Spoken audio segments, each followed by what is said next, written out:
My name is Sarah Chetta and I am on camera.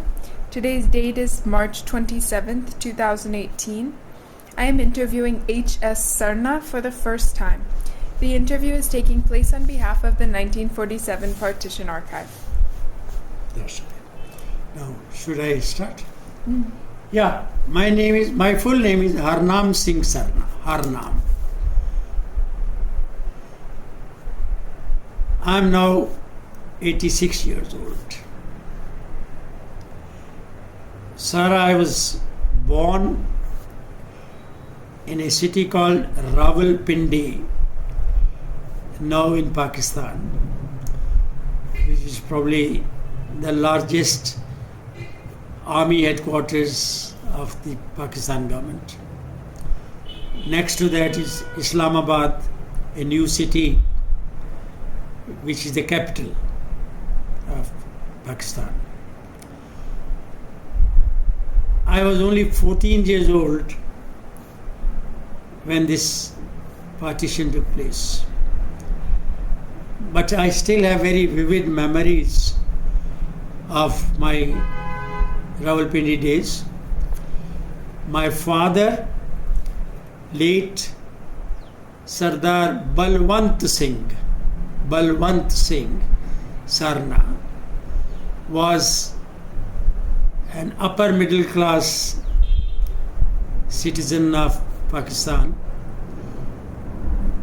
We lived in the city of Rawalpindi, where I was born, but we have our lands and properties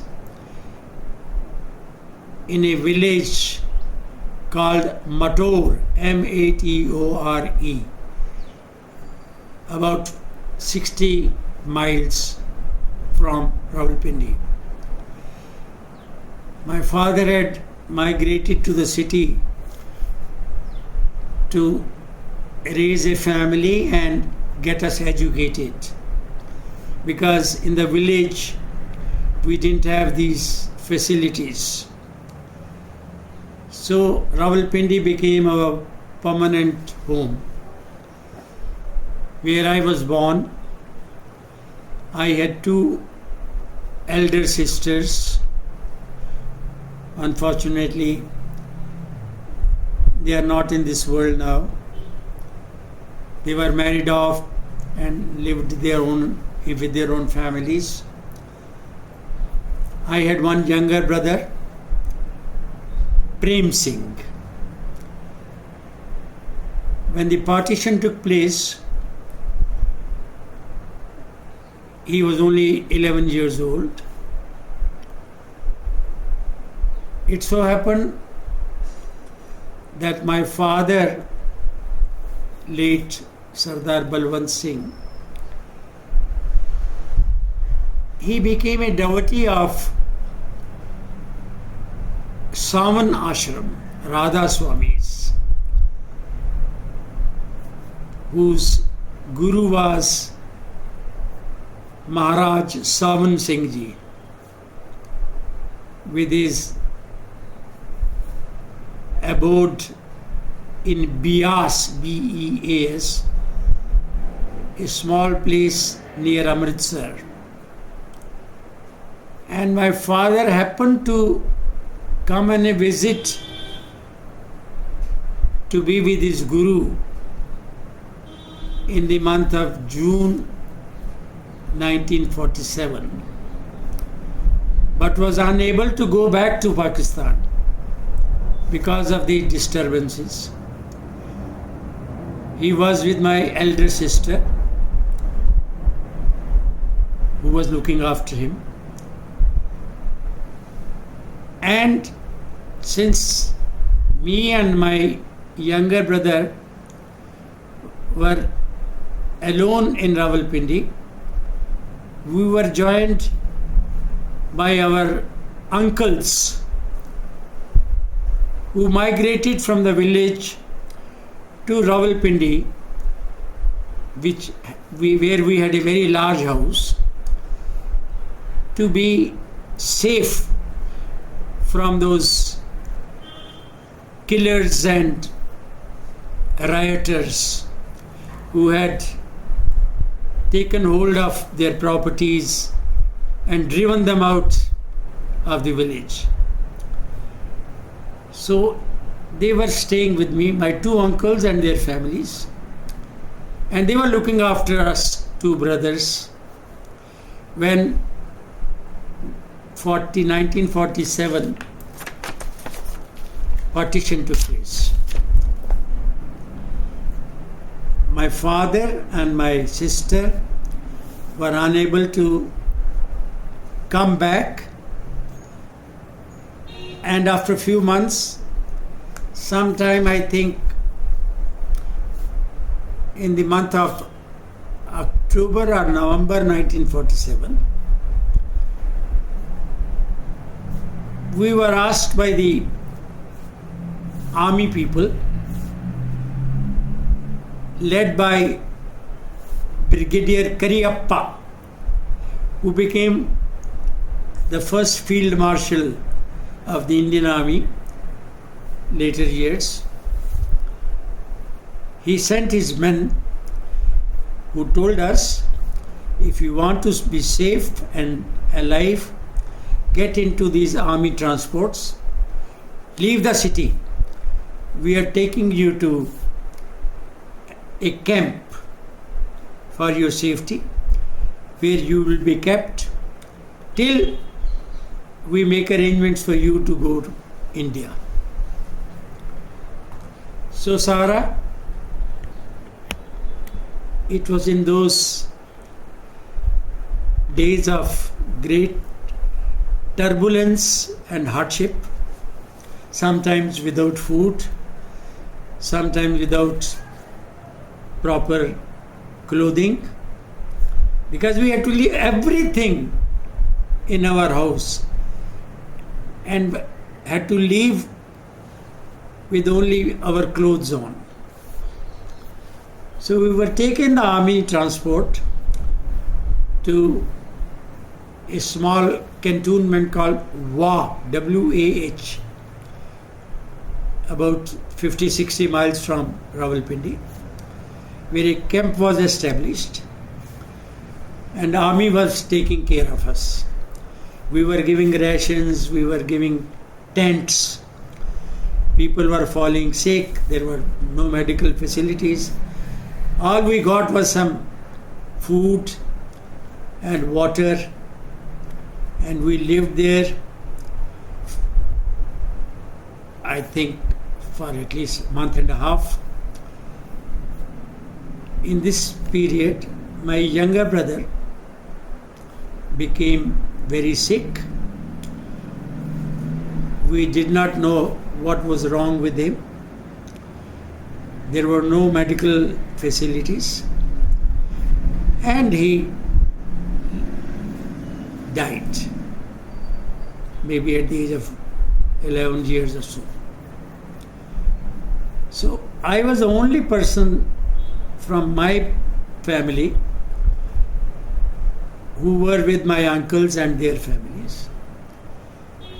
And one day we were told that the arrangements have been made.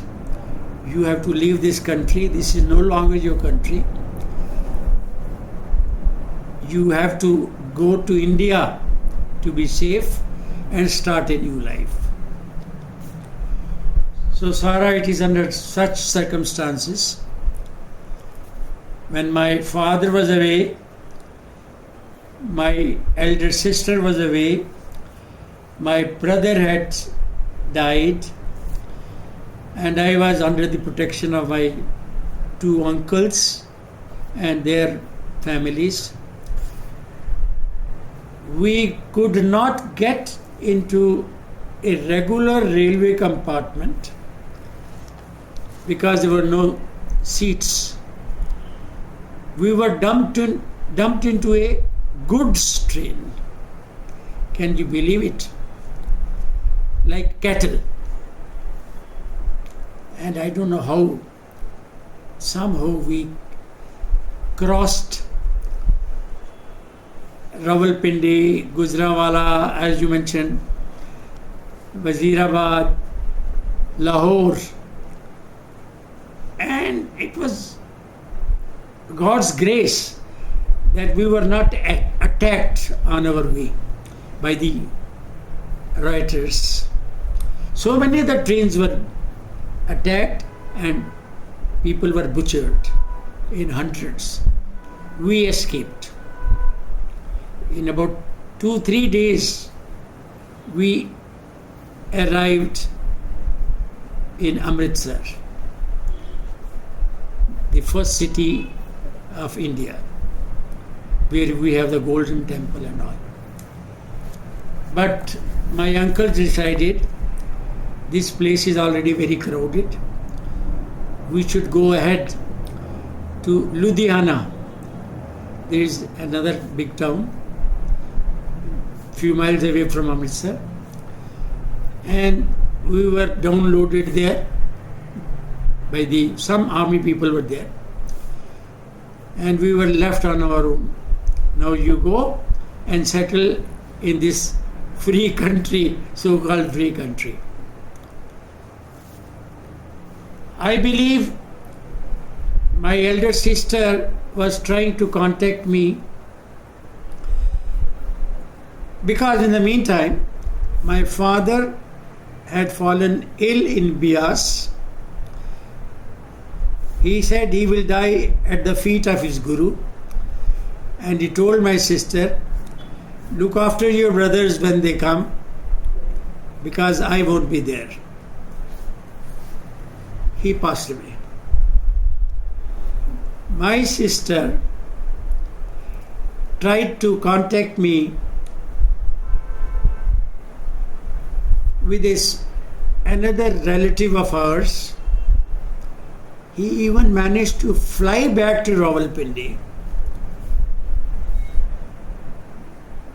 went to the house where we were living because there were no communications, and the new occupants of the house said, look, there is nobody here now, your people have gone, therefore we don't know where your brother and your relatives are. So she came back to India. She was in Ambala, another city in Punjab, now in Haryana, where she was able to make a contact with me. And I traveled from Ludhiana to Ambala all alone with very little, few rupees that uncle gave me, and joined her in Ambala.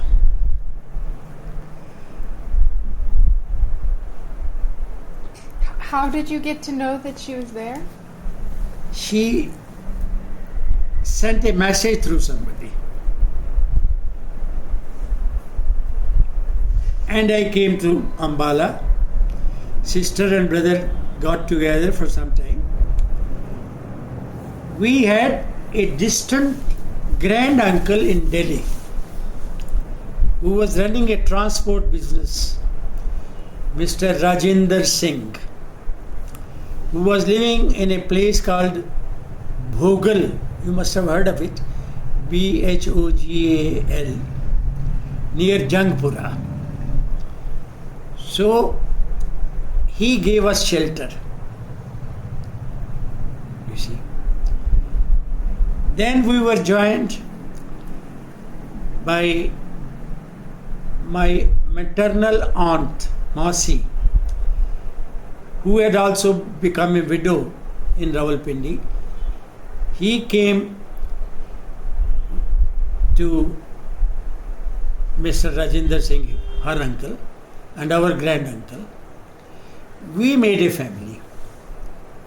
My Masi and my elder sister and myself, we lived with our maternal grandfather, who was fairly well off, running transport trucks and all that. After a few months, we had no documents to prove that we owned properties and this and that. We didn't have any school certificate. So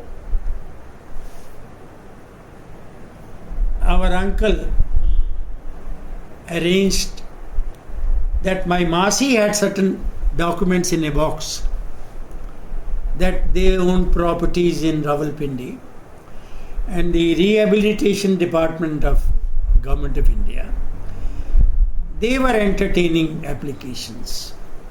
Okay, those who own properties, they come to us, show us the documents, and the government will give you some place to live, some small houses, this and that. In this process, I was without a school, without education, because I had left in class 8 or so. So with the help of those documents, Sarah, we got an allotment of his house in Jangpura, which the government had built, in lieu of my Masi's properties in Rawalpindi. So we started living in Jangpura house. My sister, who was educated, she got a job as a telephone operator in President's Estate, Rashtrapati Bhavan as we call it. She started earning some money, and we had a house. I started looking for my schooling. Ultimately, I managed to get admission in a refugee school in a place called Mori Gate in Old Delhi in class 9, I think. So it was all refugee boys who had lost their parents, who had come away from Pakistan. There were only 2 teachers teaching us everything. But luckily, I was good in studies.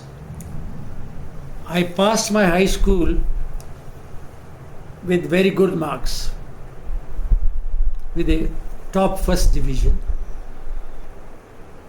And the government gave me a scholarship, which was about 10 rupees a month, to help me. And my sister was earning some money. So my Masi ji, my sister, myself, we made a family now. You see, I passed my high school. The house was fairly comfortable. We got electricity, water, things like that. Then my sister was very ambitious. She said, I won't let you take an ordinary job of a clerk or some ordinary person. You must study.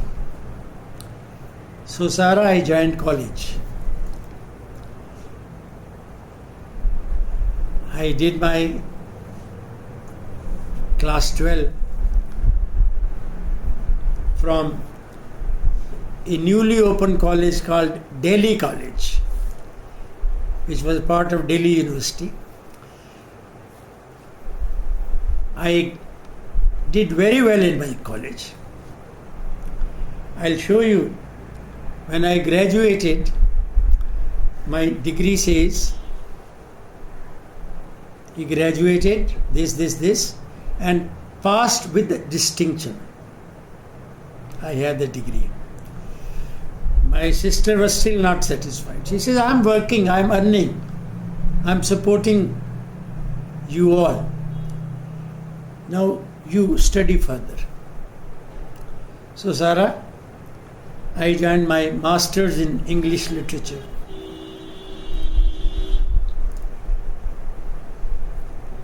In Delhi University.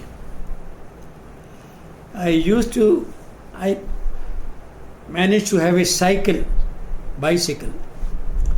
I used to cycle from Jangpura to Delhi University.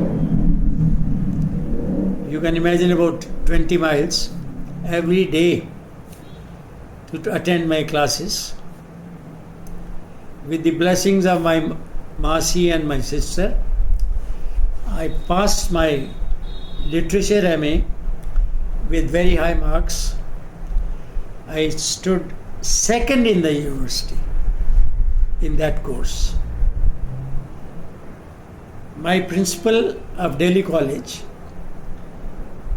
was a Mohammedan, Mirza Mahmud Beg. He was so fond of me. He called me when my results came. He says, Harnam, would you like to take up a teaching job? You're so good, you'll make a good teacher. You start with my own college. You start tuition work, then I'll give you a regular lecturer's job. I said, Beg Saab, how will you manage with the university? You can't appoint me like that. It's a university college. He said, that is my job. I'll recommend you, get their approval, because I want you to be in my college. So Sarah, that was my first job. As a lecturer, first a tutor with small group, and then a regular lecturer in the Department of English. You see.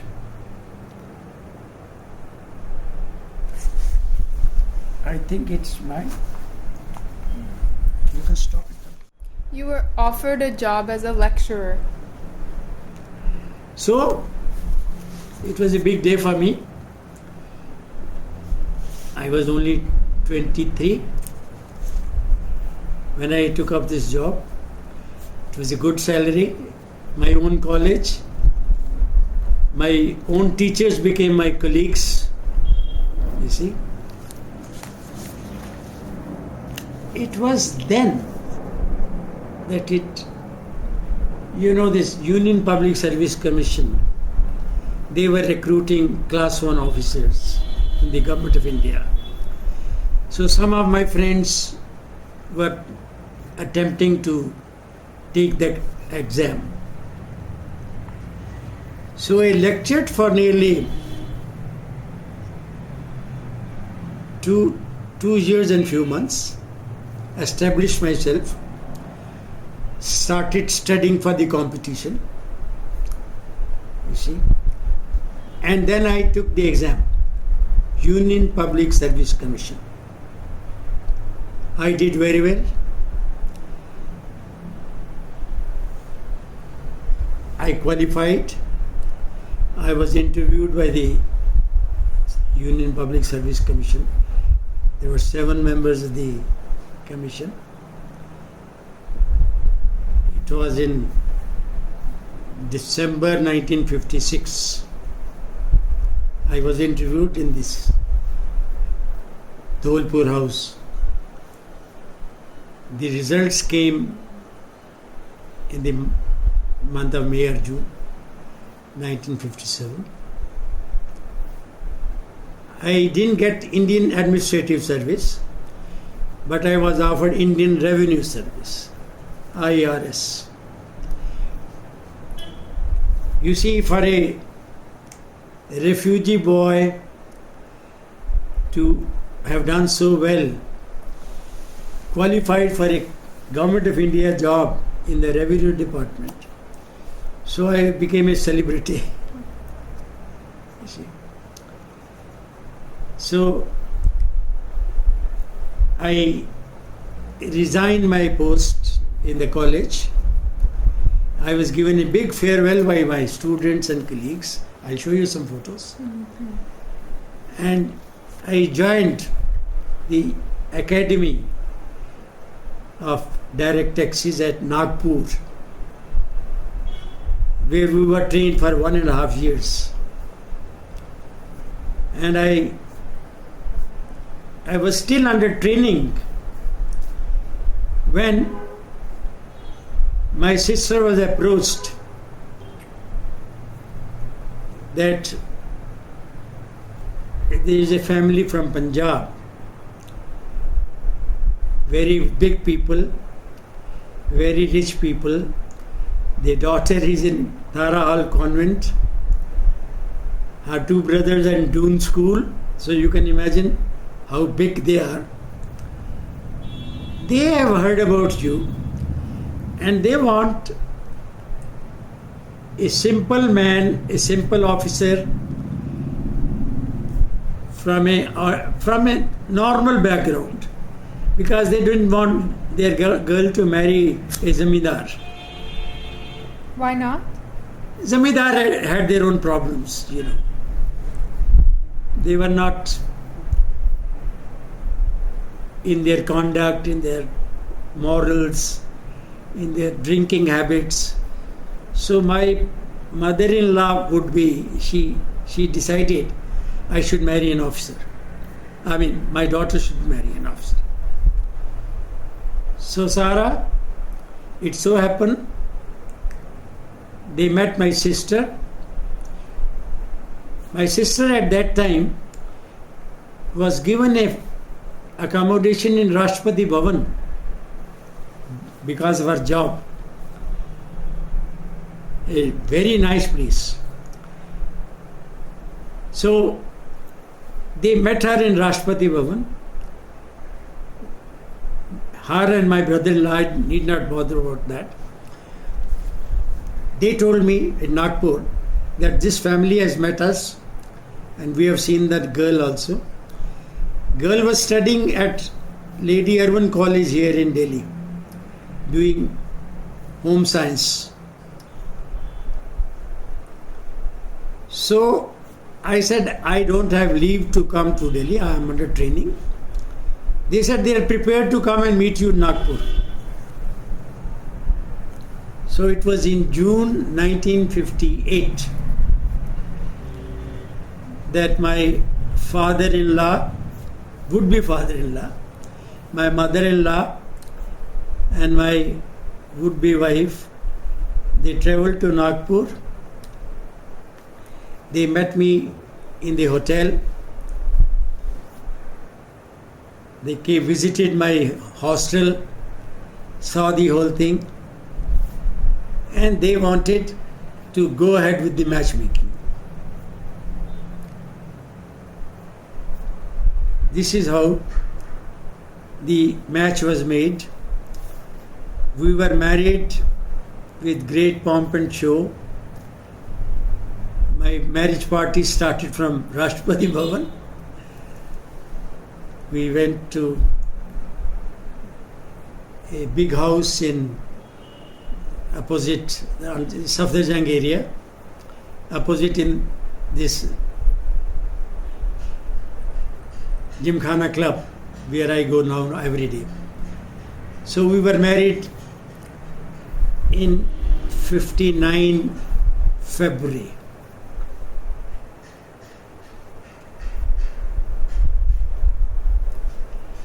This is how my married life started. My wife joined me in Nagpur. We took a house instead of staying in the hostel. I took permission, shifted to a house.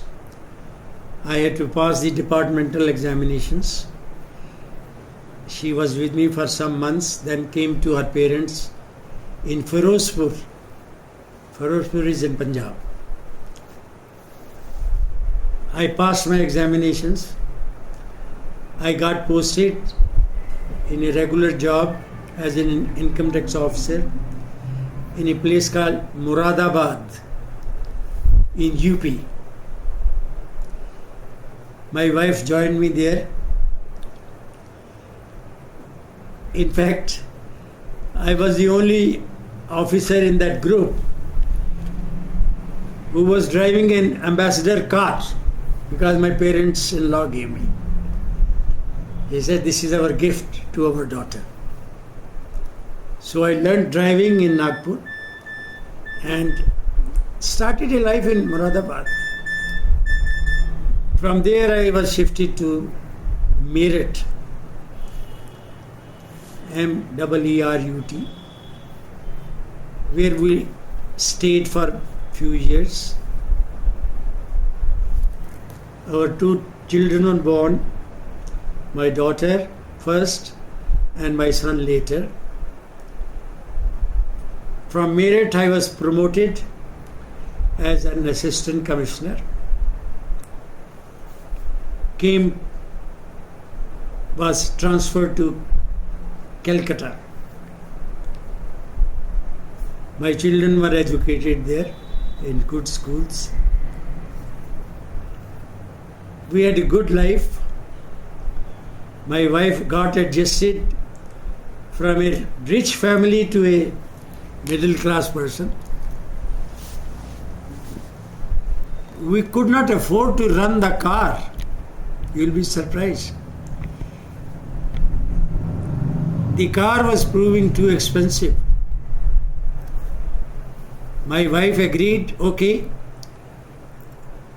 we can do without a car till we have enough resources.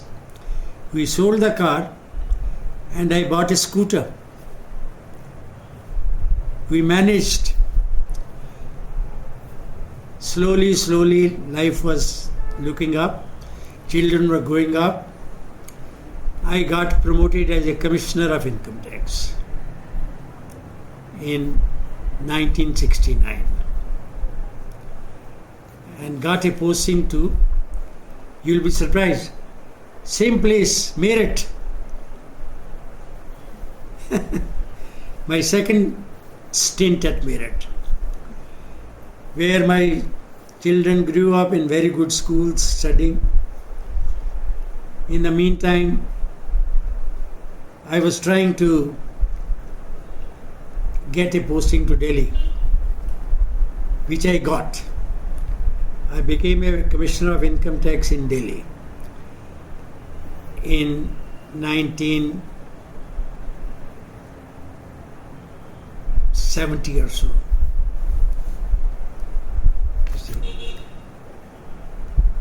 My daughter went to St. Stephen's College and my son joined St. Columba's High School, another missionary school. They were both brilliant in their studies. My daughter did history honors and became a writer. You will see that photograph. Her first book, a novel, she wrote, which was launched by the Prime Minister of India in Muscat, book launch, Mr. Manmohan Singh. She is there, she is standing, the book is in her hands. She became a famous person. What is the name of her book? A Safe Harbor. I'll give you a copy if you want. Sure.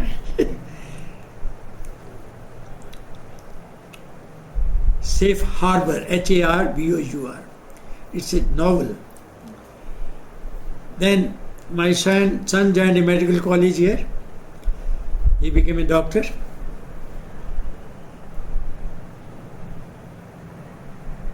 He got married to a British girl of Indian origin. And they wanted him to start life in England as a doctor. Sarah, unfortunately, that marriage didn't work out. Whatever reasons, they got divorced. He is still in UK, not married. I am alone here because of my wife went away. My daughter is in Gurgaon. She's still writing. They have enough money to have a nice house. And this is how life is taken a full circle. I'm getting a good pension. I have a good circle of friends like Mahesh Kapoor, Kishan Mohan, Oberoi. I'm a member of Delhi Gymkhana Club. I have a 4-bedroomed house which I acquired with my own sources. I have some, apart from my pension, some other income also. I'm comfortable. The only thing is I'm missing my wife. You see. So, any questions you have?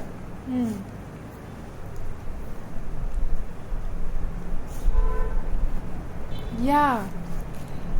I would actually like to start by asking you what memories you have from Rawalpindi, growing up there. We had a reasonable, comfortable life. We had a cook in the house who came from Kashmir. My mother used to keep unwell. She was not taking care of cooking. We had a large house. I was in a good school. My sisters were in good schools. My younger brother had just started schooling when this, as I told you, my father had to come away to be with his guru, could not go back, and we were at the... Where were you living exactly in Rawalpindi before partition? Early childhood memories. In Pindi itself, because I was born in Rawalpindi. Do you remember the address? Yeah. Yeah. My address was Radha Swami. That was the name given to the house because of the Guru. Radha Swami Satsang Bhavan. Satsang Bhavan, which was also our residence.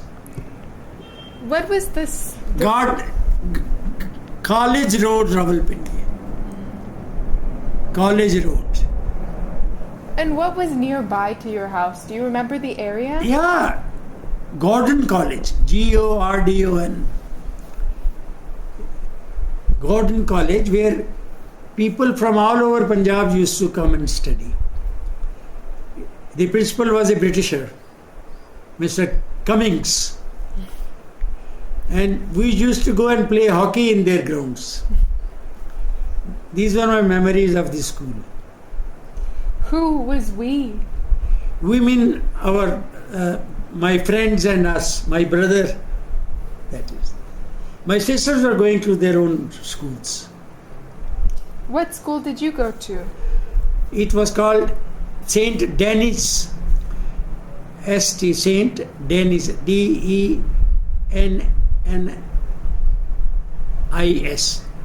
School, Rawalpindi, Kent. But I had to leave in class 9, as I told you. Did my high school in Delhi.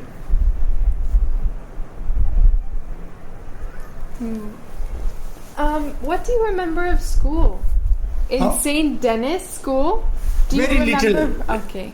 Because we were small, I only know that there were few Indian teachers and few Irish teachers.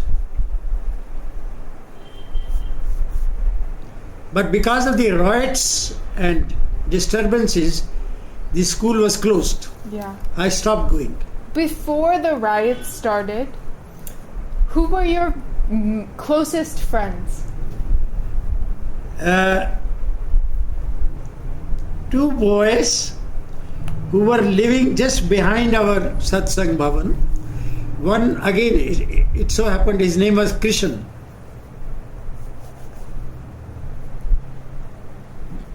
Whose father had a stationery shop. He was my best friend. And there was a Muslim boy, Gulfaraz Khan.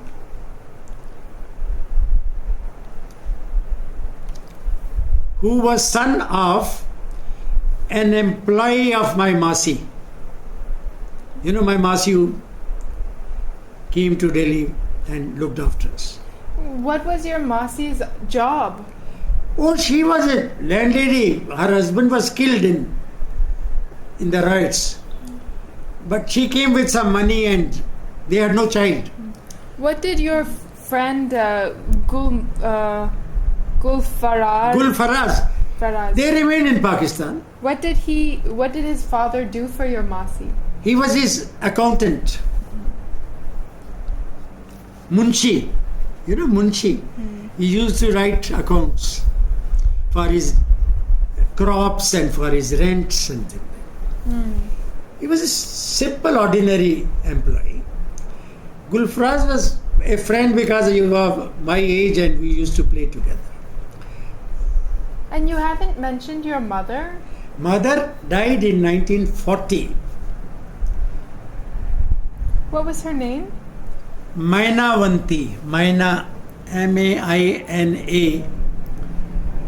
Vanti, Wanti.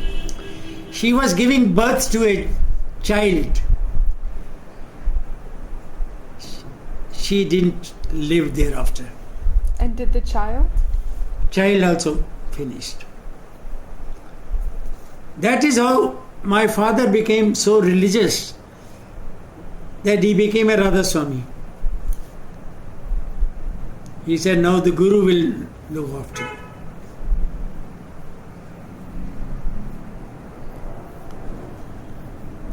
And you said you had 2 older sisters. Yeah. One was this lady who took the job in Rashtrapati Bhavan. Her name was Ram Kaur, Kaur, who married one Mr. Dayal.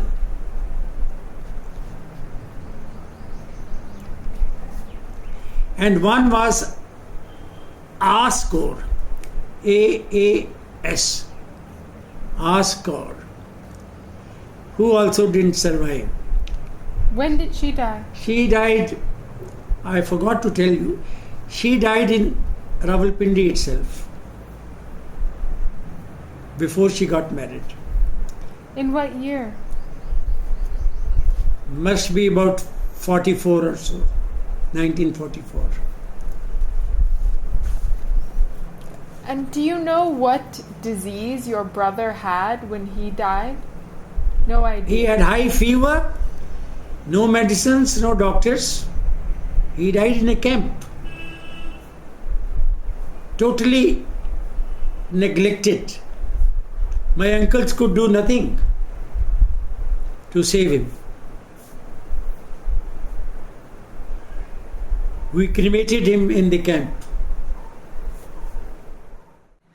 I'm actually curious about when you first came to know of partition, when you first heard about it. You see, we were in the city of Rawalpindi, but in the village side, in the countryside, riots had started in the month of March. And we started getting feelings that it is going to spread to cities now. That is why my uncles and their families, they ran away from the village and came to the city to be with us. In what month? Must be in April or so. April or May 1947. When some of them were killed. Who was killed? My maternal uncle, Mamaji, and his wife were killed in the village. They were killed. How were they killed? What happened? They were being threatened by the Muslims that you become Muslim, take to Islam. They said, give us time. So lots of Sikhs families, Sara, they collected themselves in the Gurudwara, which was a safe place, and took a decision, we will not give up our religion, we will finish ourselves. They were very devout Sikhs. So my Mamaji, whose name was Harbans Singh Bindra, his wife Mehtab Kaur, and a young child without any name. There was a well in the Gurudwara. All these family, women and children, they jumped into the well. Your family. You know, a film was made by a producer in Bhisham Sani. Balraj Sani was the elder brother. Bhisham Sani was also my colleague in Delhi College, in the Department of English. He made a film which was called Tamas. Have you heard of it? Tamas. Which gives the story of that village. What was the name of the village? Thoha Khalsa. Thoh.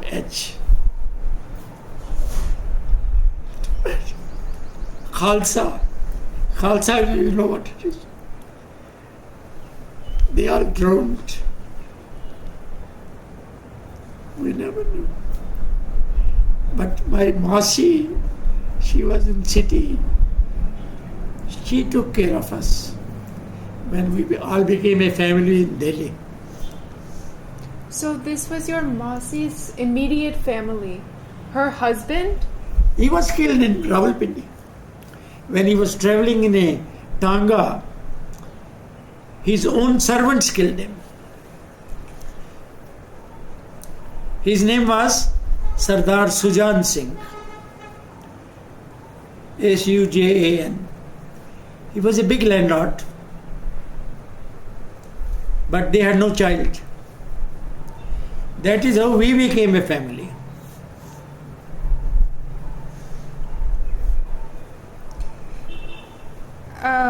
Did you hear the story of how his servants killed him? What happened? Yeah. You see, my uncle Sardar Sujan Singh, he had one nephew, a captain in Rawalpindi cantonment. He told him through some soldier, bring all your valuables, your jewelry, your money, your ornaments, your documents, and leave them in my house to be safe. So, my Masarji, as we call him, Masi's husband is called Masad. He was traveling with his own Muslim servants in a tonga, you know those horse-drawn carriages. He had a personal vehicle, no cars. So he was with those big boxes. He was going to leave the things in his nephew's house, who was an army captain, Captain Harnam Singh.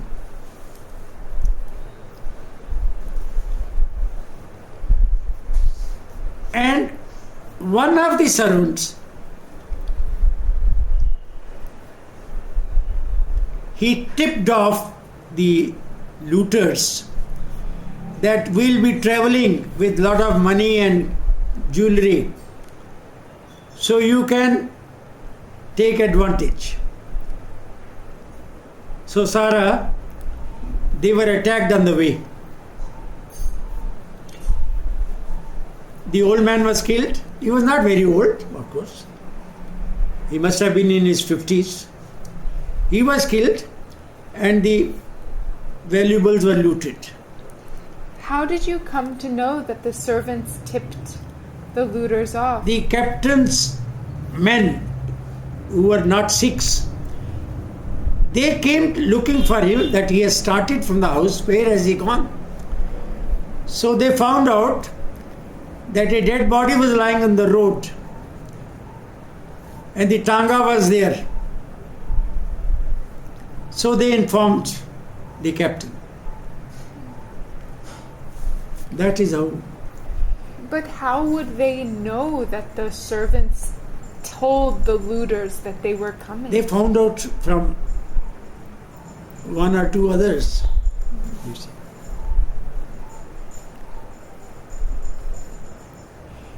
The servant was a very old, trusted man who did it. He must have got a share in the loot.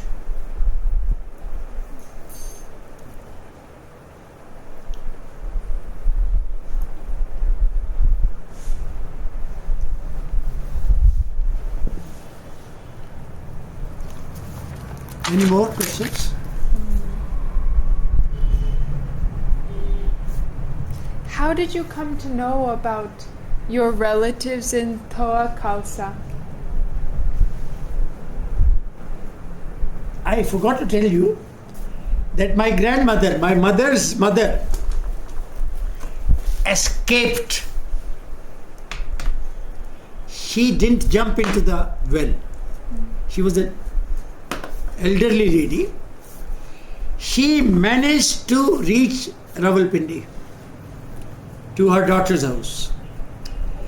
You know, with a burqa, the Muslim veil, she borrowed from somebody and traveled as a Muslim woman and came to my Masi's house. She told the whole story about the jumping into the well. She said, I didn't want to. I wanted to tell you what happened. She was our nani, you know. What is nani?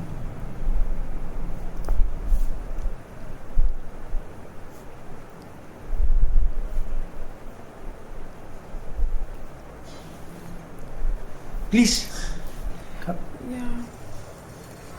Did she say anything else about that incident?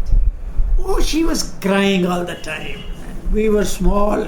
She won't tell us, but she told everything to her daughter.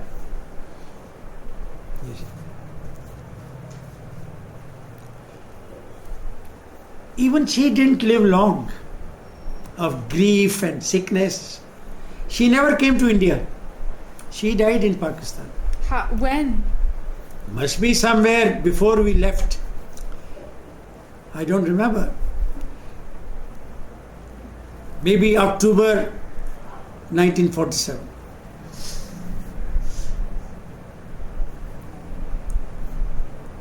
And at that time you were living in the cantonment.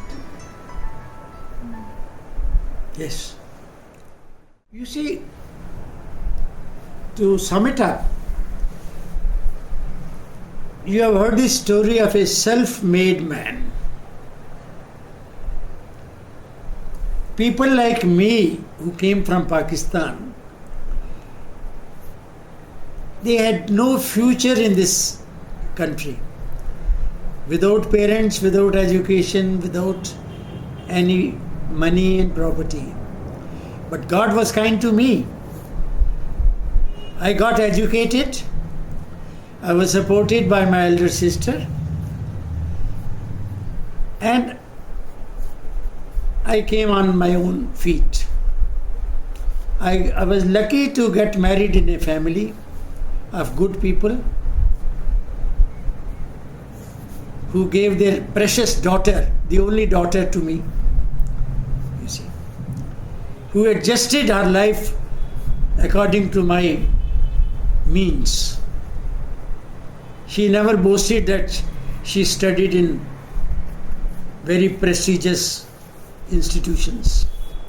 Sarah, my salary to start with as a class 1 officer of the government was 390 rupees. A year. A month. A month. And my wife, as a student in Simla, was spending about 1,000 rupees a month on her education. Her parents were spending. So you see the difference. What a change for her. She had lived a life of luxury, but settled down to a very ordinary person's life. Full marks to her. He agreed to sell the car. She said, we can't afford it. We'll buy a car when we can. So I bought my first car in Calcutta, a second-hand car, when I had some money, taking a loan from the government of India. The government used to give a loan to be taken back in installments. We got a Fiat car first time. After having sold my brand new car, using it after about 2 years, we couldn't afford it. She said, no problem. We'll live without a car, but we must educate our children. She was a great lady. How far did your wife's education go? She graduated from Lady Irwin College. So she did her BA. BA in Home Science. Did she do an MA? No. She got married at very young age. At 20 she was married. I was 24 and she was 20.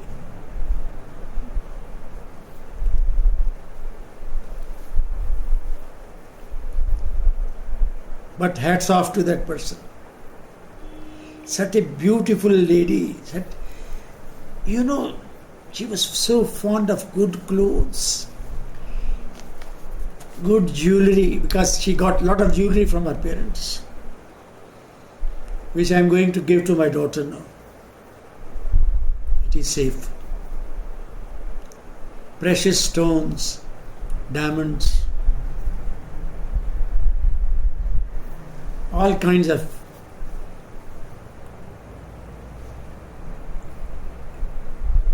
the jewelry which the Maharanis use, she got from her parents,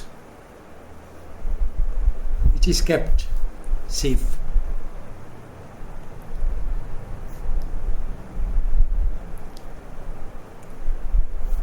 Now, shall I show you some album? Sure. Do you know much about your family's history?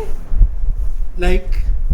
Have you heard any family stories? Where was your father from, your mother? Yeah, I told you, my mother was from Tua Khalsa, that village where that big tragedy took place.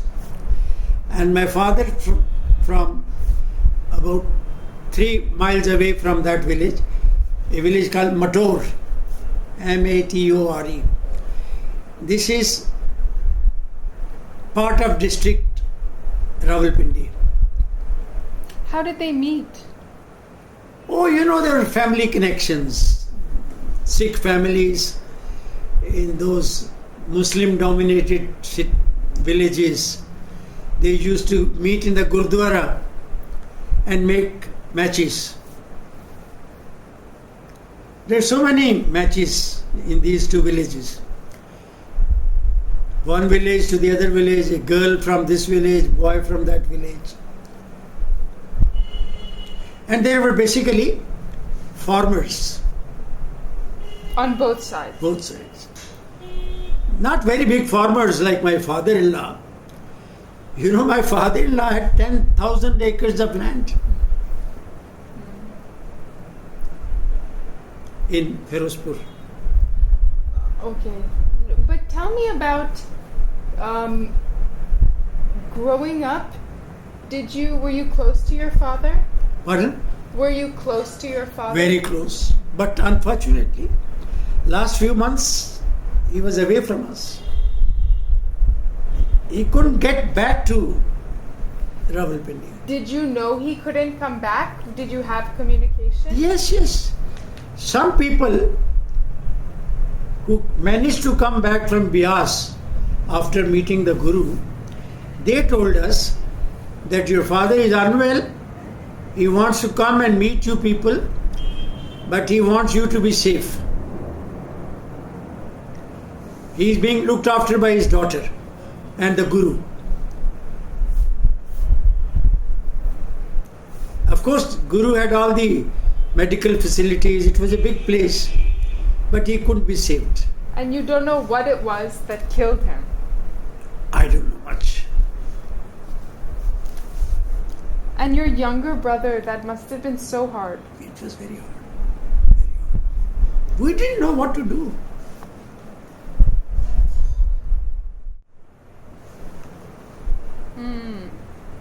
Nice. She was so beautiful, talented. She was a singer. She was a dancer. She knew English dancing. Learnt in the convent from those nuns.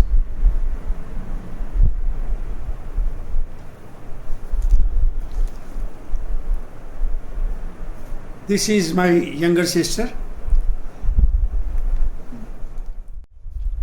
Actually, a couple of other questions. So you said you never received compensation for the land that you lost.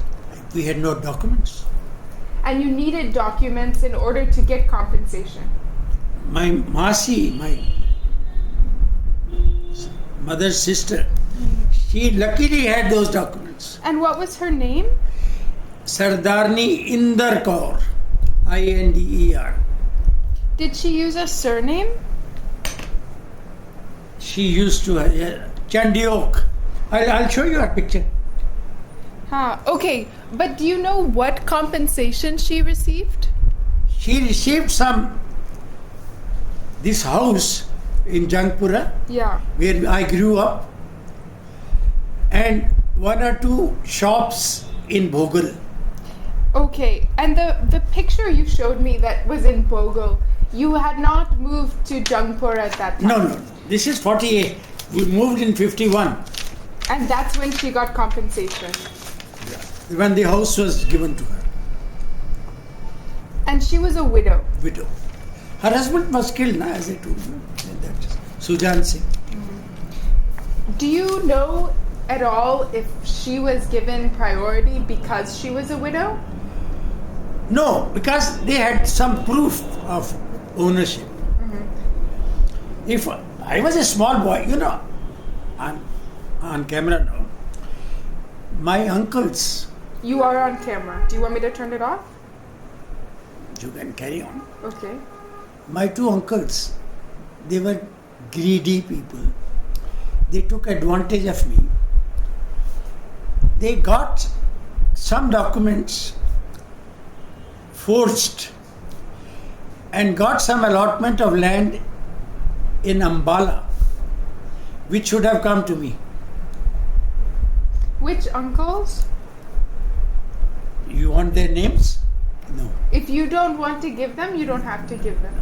Were they father's or mother's side? Fathers. My father's elder brothers, two of them. They are no more, so why bother? It's okay.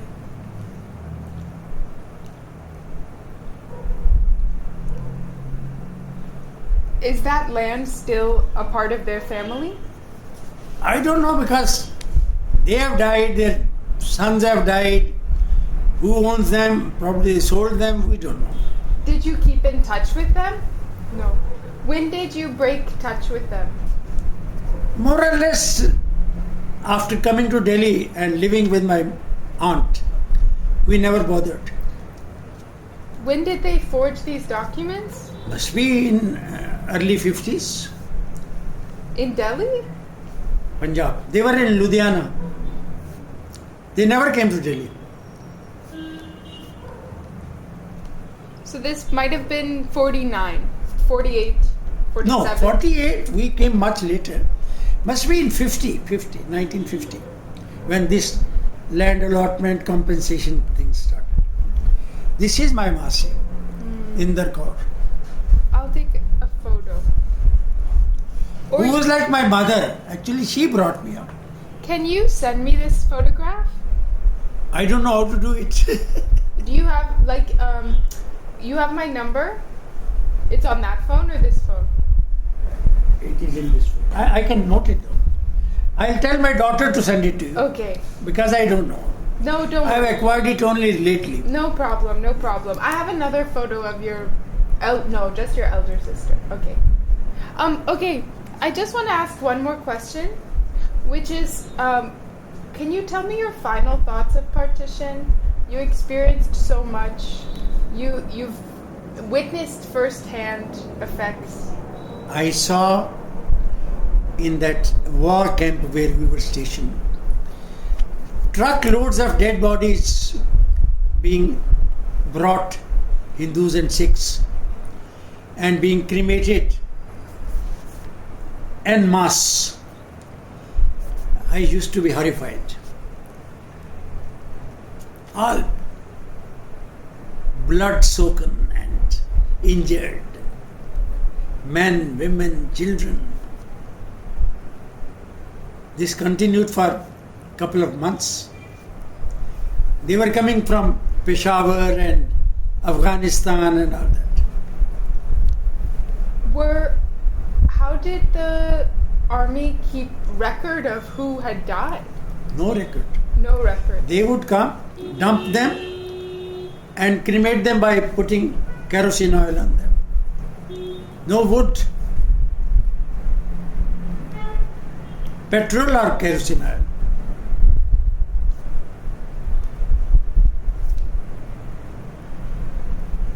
What happened to your Masi's husband's body? Masarji's body? We don't know. Must be the Pakistani people would have taken away. She never saw him dead.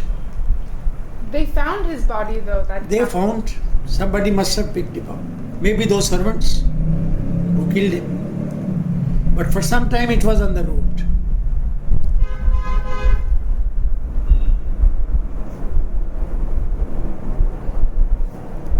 Did you ever look at the bodies that were being delivered to that camp? Did you ever see who From it a was? distance. Did you want to know who it was? No, they were not known to us. They were from distant places, from districts. They weren't from Rawalpindi at all. They were being brought from frontier province. Peshawar, Sargodha, Mardan, such places. How did you know that? Because army people would say, okay, we have brought them from there. Those trucks, drivers. I was too small. You see, you are horrified. You don't even ask questions. 14 years old man, boy, who had seen his own brother dead. How did you cremate your brother's body? He was given a proper, you see, he was given a decent cremation with some religious people reciting Guru Bani and all that. The elders.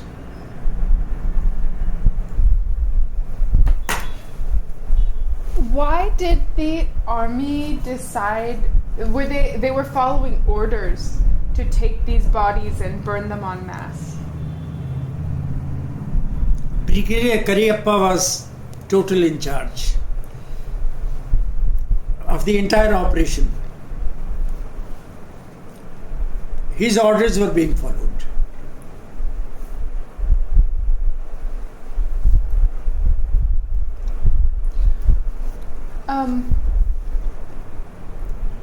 Because this is being preserved for posterity, for later generations, if you could share your opinion or your thoughts about partition for posterity, what would you say?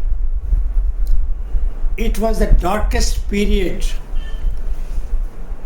in the life of this nation, those few years. We would like to forget. Thank God our children don't know anything much. We were witnesses.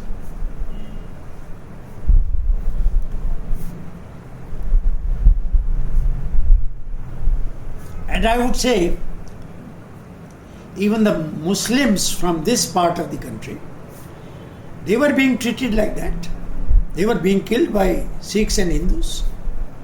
That also is sad. You see, train loads of Muslims killed were being shunted to Pakistan by Amritsar and Ludhiana.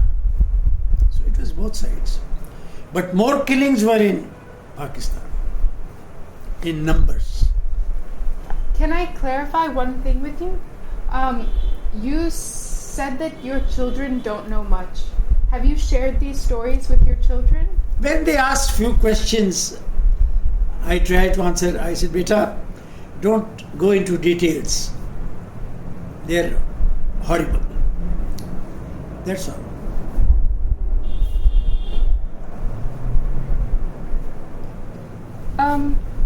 Can I ask you why you feel like sharing these details with me? Because I thought you are doing a very good job of putting these things in the archives, as you say, for the posterity. Somebody someday will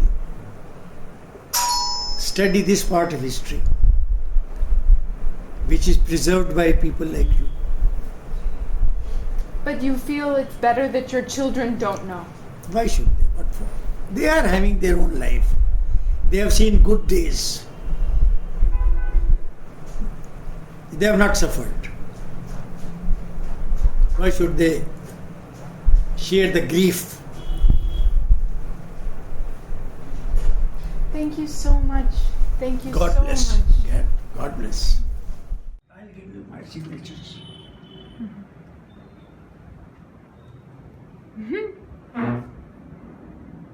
Nice. So, these you said were from your wife?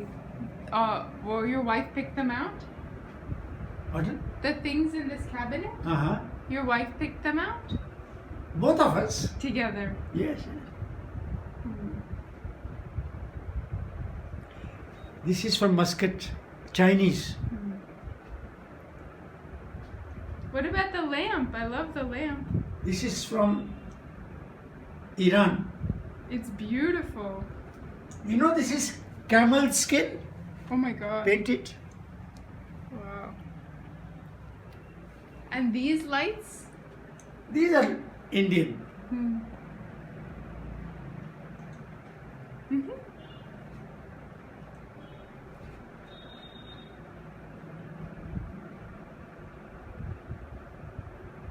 You must take a picture of my wife. I will. Definitely.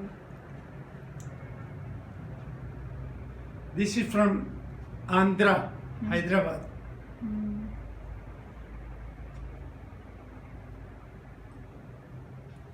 What about your clock? This is from Switzerland. Oh, wow. And this one? This? This is also from Hyderabad, Andhra. You're making a video? Yes. It's called B-roll film.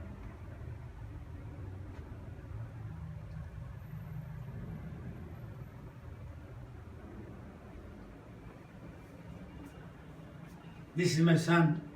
Now, of course, he's without turban. Oh, when did he cut his turban? About 3 years back.